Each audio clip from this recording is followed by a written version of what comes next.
बिशाहाला में नाले वारे सहाफ़ी समाज सुधारक ऐं लेखक मरहूम अब्दुल करीम मेमण जी याद में सिविल सोसाइटी जे तरफ़ां प्रेस क्लब ते ताज़ियती मेला कोठायो वियो, जंहिं में सियासी समाजी तंज़ीमुनि जे अॻुवाणनि ऐं शहरिन सैयद गुलफ़ाम शाह, नसीर अहमद मेमण, असफ़र बेज़ात मेमण ऐं प्रोफेसर नियाज़ मेमण, मोहम्मद हबीब सनाई, सलीम सिंधी ऐं ॿियनि वॾे अंग में शिरकत कई।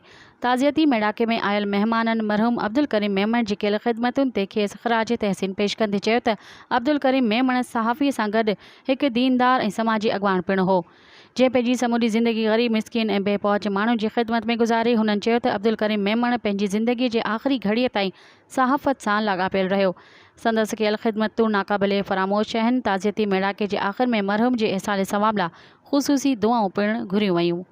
मज़ीद ख़बरनि ऐं तफ़सीलात लाइ विज़िट कयो असांजी वेबसाइट www.awamiNewsHD.com ऐं ॾिसंदा रहो अवामी न्यूज़ HD।